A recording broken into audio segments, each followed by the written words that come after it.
We didn't order for your daughter, my mom said, sliding her an empty plate while my sister's kids ate $120 lobster and cake. Dad laughed. You know how tight money is. You should have brought snacks. I just smiled. When the waiter returned, I stood up and announced this. I could barely control myself when she said it. I sat there staring at the empty plate she pushed in front of my daughter, trying not to let my hands shake. We didn't order for your daughter. I felt something crack in my chest. Not because I was surprised. Deep down, I knew my mom was capable of being cruel. But because my daughter was sitting right there looking confused, still holding the birthday card she made with glitter and little stickers of cupcakes, she had been excited all day, kept asking if Grandma was going to love her card.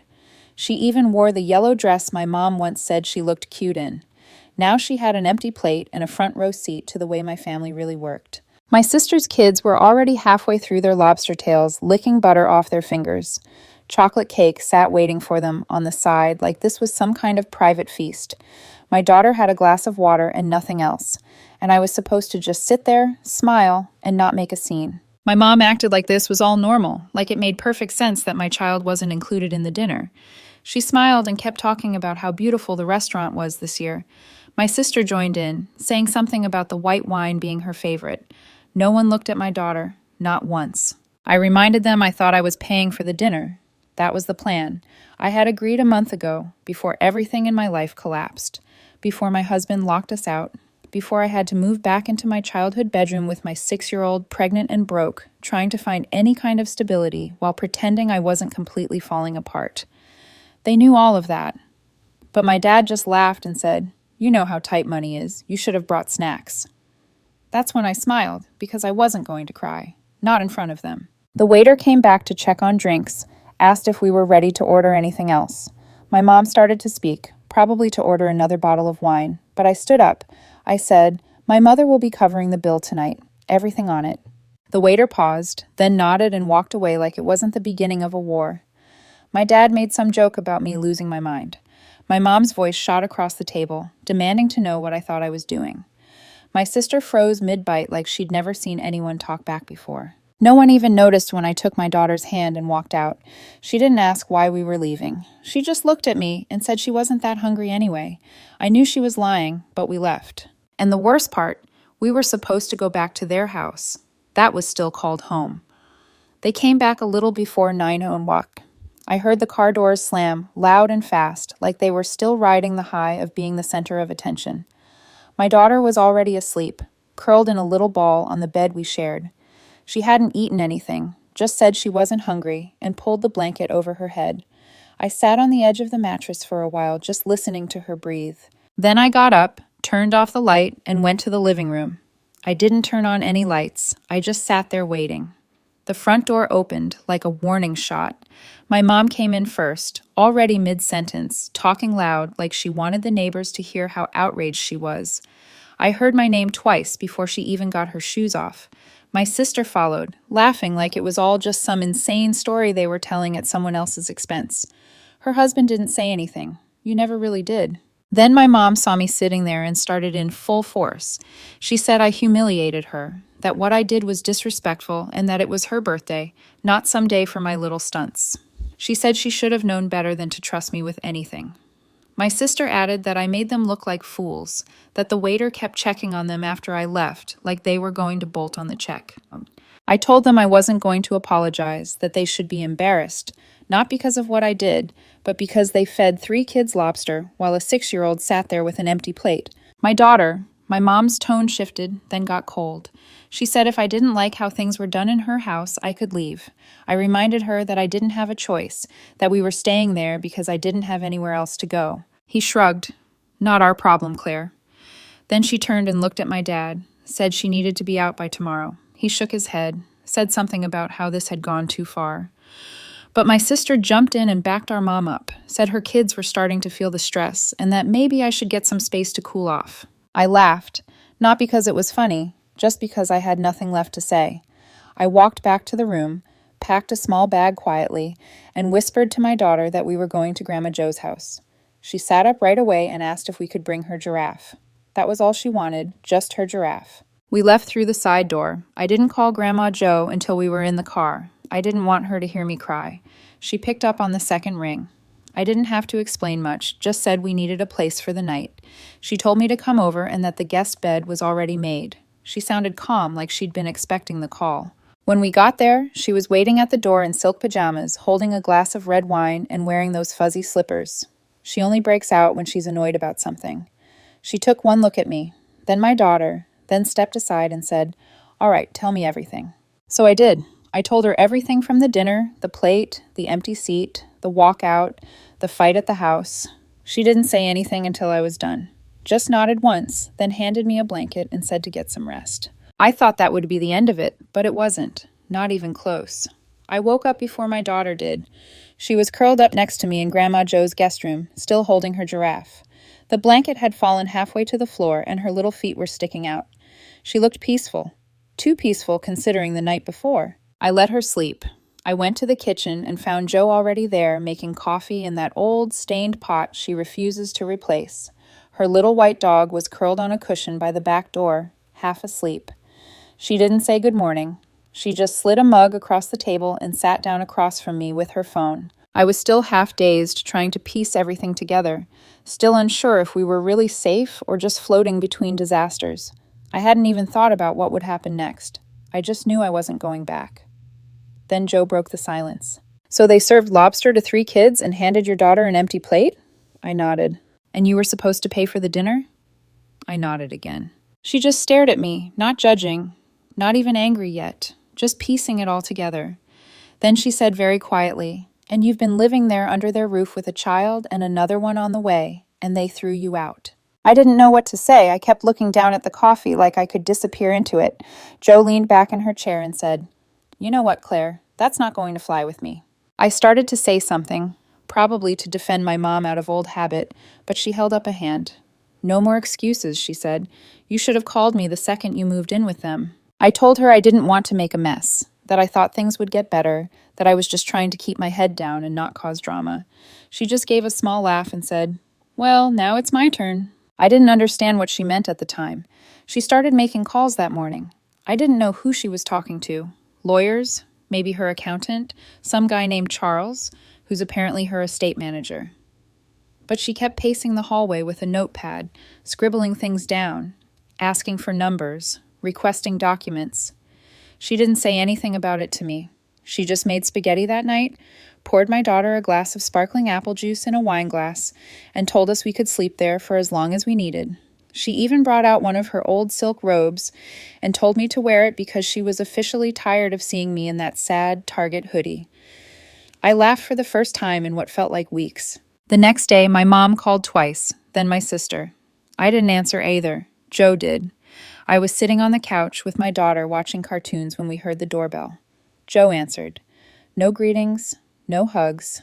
Just my sister standing there in oversized sunglasses and a hoodie like she was hiding from paparazzi, even though it was barely 9:00 a.m. She asked to come in. Joe didn't budge. She said, "You've got 3 minutes. Use them wisely." My sister started rambling. She said she didn't know Mom was going to kick us out, that she was just trying to calm things down, that her husband was furious now that Grandma had stopped helping them with rent, that they couldn't cover it alone and the landlord was already asking questions. Then she said something I wasn't expecting. "You could fix this if you wanted to. Just tell Grandma you overreacted." I stepped into the hallway so she could see me. I didn't say anything. I just looked at her. She said, "Seriously, Claire, you're pregnant. You're emotional. She'll believe you. Just say you misunderstood." Mom said she'd take you back if Joe cut her off. No, she won't. She won't take her back. And she won't lie to protect people who left a 6-year-old with an empty plate while their own kids licked frosting off a second dessert. Then she shut the door. 2 hours later, Joe got a call from her lawyer. She had officially pulled out of the mortgage deal she was paying on for my parents' house. Said she was done subsidizing people who thought basic decency was optional. But that wasn't the twist. The twist came on Sunday morning when Joe's neighbor, some guy named Phil, who's known her for years, knocked on the door with a stack of mail that had been delivered to the wrong address. Joe flipped through it casually, then paused. She held up one envelope and looked at me. It was addressed to my mom from a storage facility. Overdue notice, and it was for a second unit my mother had rented secretly. Joe raised an eyebrow. We opened it. Inside was a full list of contents. Most of it looked like standard junk. Furniture, old appliances, boxes of books. But there was one entry that caught her eye. Jewelry case, medium contents, assorted inherited pieces, estate items. Jo went completely still. Then she turned and walked to her office. 10 minutes later, she came back with a photograph. It was a velvet necklace box. Inside it was a gold locket with initials engraved in the back. Jo held it up. That locket was supposed to go to me when your grandfather died. I just sat there. She never gave it to me. She told me it had been lost. Jo picked up the phone, not to call my mother, to call the police. I didn't expect it to go that far, but Jo did, because for her it was no longer just about dinner. It was about the years of lies that had finally stacked too high to ignore. When the police knocked, it was early, just after 8. My daughter was still in pajamas watching cartoons with a bowl of dry cereal, her giraffe tucked under one arm. Jo opened the door like she'd been expecting them. No drama, no panic, just polite nods, a few signatures, and a conversation in low tones at the dining table while I stood there, still holding my coffee like I was waiting to wake up from a dream. They weren't there long, 15 minutes maybe. They left with a printed inventory of the storage unit and a copy of the will Jo had pulled out from a binder labeled Family Nonsense. I remember watching her flip straight to the page with the locket and underline the section like she'd rehearsed it. By lunch, the storage facility had called. Jo answered on speaker. The manager said the unit was locked under police order and that several items inside appeared to match those listed in Jo's original inheritance, including a locket, a diamond tennis bracelet, 2 heirloom rings, and a crystal decanter that Jo thought had been donated years ago. I didn't speak. I just looked at Jo. She didn't look victorious. She looked tired. She hung up the phone, stood up, and said she was going to her room to lie down. That was all. Later that night, I checked my phone and saw 3 missed calls from my dad and 2 from my sister. No voicemails, just calls stacked on top of each other like they were hoping I'd break down and answer eventually. I didn't. Then, just after midnight, another call, this time from my dad. I answered, not because I wanted to hear what he had to say, but because I didn't want him showing up at Jo's door. He sounded worn down like someone who hadn't slept in days. He said, "You need to talk to your grandmother. She's going too far." I asked him what that meant. He said the bank had frozen a joint account Jo had access to, that she'd pulled her name from the property title of the house he and my mom were living in, something I didn't even know she had a stake in. He said Mom was panicking, that she was threatening to sue Jo, to sue me, to drag everything into court. Then he said something I didn't expect. "Your mom told me the only reason she let you move in was because she thought Jo would keep sending money. She never wanted you there, Claire. She was trying to look good in front of your grandmother." I sat on the floor after that call, staring at the ceiling, wondering how many other things I believed were lies. That week, Jo handed me a check, $10,000. I told her no. She said I wasn't taking it as a favor. She said it was because I needed a clean slate, and she wasn't going to sit back while everyone else buried me alive. I took half. That was all I could accept without feeling sick. We found a 2-bedroom apartment 3 towns over. Nothing fancy, but clean, safe, with sunlight in the mornings and a washer/dryer in the unit. Jo called the landlord, and suddenly the security deposit was no longer an issue. I didn't ask how. We moved in quietly on a Sunday morning. No big goodbye. Just packed a few suitcases, my daughter's stuffed animals, and left Jo's house with a casserole dish she insisted we take. Even though I told her I had nothing to cook yet, a week after we settled in, I got a call from a woman named Meredith. She said she worked for Jo's estate attorney and that there had been some updates. She wanted to confirm my address. I asked what it was about. She paused, then said, "Jo updated her will. You've been named as the sole heir and executive." I thought I'd misheard. "I'm sorry," I said. "There must be a mistake." She read Jo's exact words. "Claire is the only one in this family who never used me. She never asked for more than a place to land. She never stole from me, never manipulated me, never expected me to clean up after her mistakes. She is the one I trust." I sat there for a long time after that. I don't think it was about the money or the inheritance or even the revenge.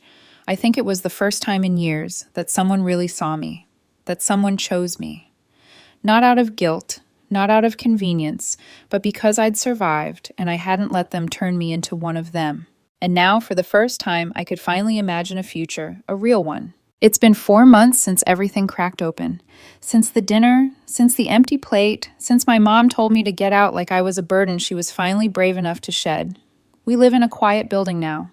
Second floor, no elevator, but I don't mind the stairs. The baby's due in 3 weeks. And some days, even walking from the couch to the kitchen feels like running a marathon. But still, I get up. I take my daughter to school. I fold laundry. I make dinner that doesn't come from a box. And I don't have to look over my shoulder or watch my words or brace myself every time my phone rings. I still don't know what to call what happened. It wasn't revenge. Not really. It was more like clarity. Everything that had been twisted and hidden for years finally got dragged into the light. And for once, I didn't turn away from it. My daughter is thriving. She's got glitter paint under her fingernails every day, and she's memorized the names of every dog in the building. She's got a best friend named Riley who brings sidewalk chalk and tells me I'm the cool mom because I let them use the bathroom sink to wash their muddy shoes. There's always laughter here now, always crayons on the floor, always some new drawing taped to the fridge with misspelled words and too many hearts. Jo still visits every Thursday. She knocks once and walks in like she owns the place, which in her way, she kind of does. She brings groceries, new books for my daughter, sometimes an extra bag with random things she says she found at the market that I might need later. Last week it was a lavender baby blanket. The week before, a blender. She gives me $5,000 a month. I told her I couldn't take it, that I wouldn't feel right. She said, "You're not taking it, I'm giving it. There's a difference." So I take half. I put the rest into a savings account I haven't touched. I told myself I'd only dip into it when I knew what came next. Not just for the baby, but for me, for both of us. I haven't spoken to my mom since the night Jo made that call. My sister tried once, sent a text saying she hoped I was happy now that the family was falling apart. I never replied. I didn't have the energy or the interest, but I've heard things. The house is in pre-foreclosure. Quiet listing. Word got around in the neighborhood. One of Jo's friends mentioned seeing a for sale sign that disappeared after a day. My dad's car was repossessed 2 weeks ago. My sister's back with her in-laws, crowded into 2 bedrooms with 3 kids, no space, no help, and a husband who's now working nights. I don't celebrate it. I'm not keeping score, but I also don't feel sorry because none of this had to happen. All they had to do was act like family. Jo says the thing that shocked her the most wasn't what they did to me. It was how normal they made it seem, like serving my daughter an empty plate was just another Tuesday. I asked her once why she never got involved sooner, why she never asked questions. She looked at me and said, "Because you were always so quiet about it."